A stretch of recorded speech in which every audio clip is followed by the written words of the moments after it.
Our next investigation project is assignment A58, Beryl case investigation. This is a case about an employee of an organization entering into a contract with a third party, and they would like to buy merchandise of the internet.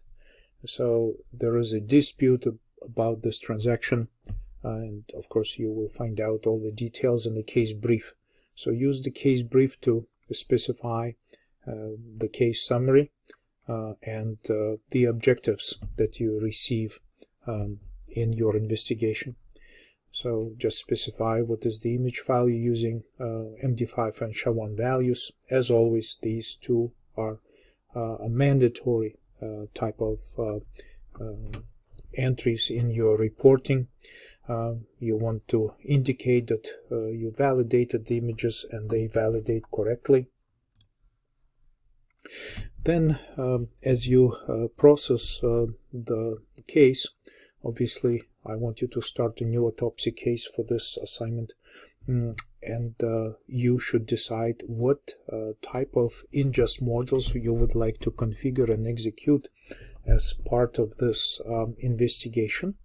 But it's going to be largely focusing on the email exchange between the organization and the third party or individual.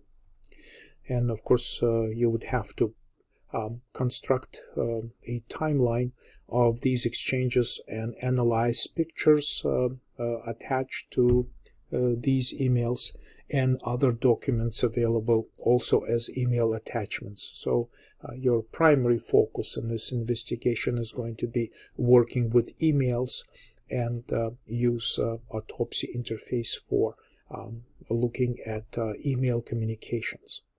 So you can use other tools if you like. If you use autopsy, just specify the versions and the names of software that you're using. I typically, before I begin a new investigation, I give some attention to what sort of disk structure or folder structure I'm going to use.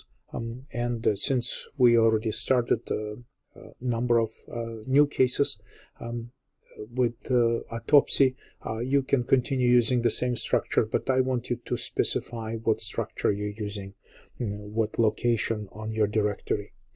Then the image for this investigation is Beryl's thumb drive, and so you can access it, of course, from forensic images for hands-on exercises, and you will find the link to the downloadable image right here under Beryl investigation section. So it's in a zip file, so you need to download the zip file and then add it to as your data source to the case. So as usual, keep track of all the steps that you're taking in your investigation. Essentially, it's easy to click around, but you should have a strategy, and remember that you don't want to waste any time. You want to execute correct and appropriate ingest modules and be able to locate the results in the resulting tree inside your case configuration. Now take a look at the disk partitions and file systems that you find on the image. So remember, under data sources you can get to the properties and file system information. It's very convenient and very quick to use under autopsy functionality.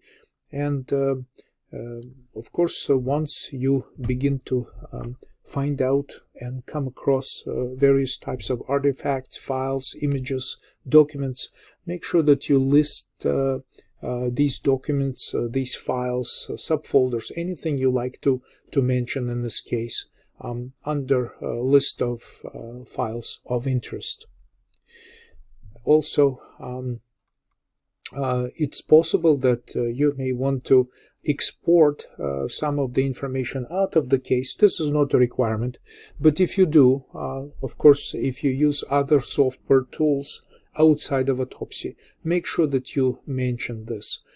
So, for instance, because you will soon find out that Outlook Express files are being used in this case, you can actually open, you can extract Outlook files from this image and analyze them using directly inside Outlook if you have Outlook software installed on your desktop.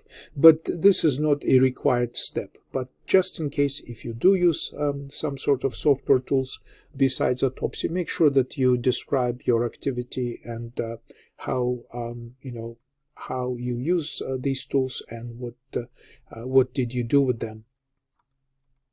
Now, obviously, because this is largely focusing on email exchange, make sure to track all of the email addresses that are involved in the case, and write your conclusion based on the brief information about the case and your findings. Just write the conclusion, what you think about the case. Are there any victims? Are there any perpetrators? So basically, just think about the case.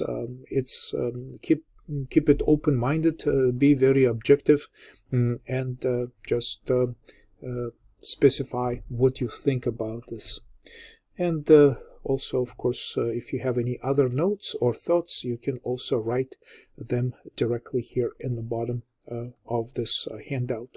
So when you're ready, save your changes, submit for grading as usual.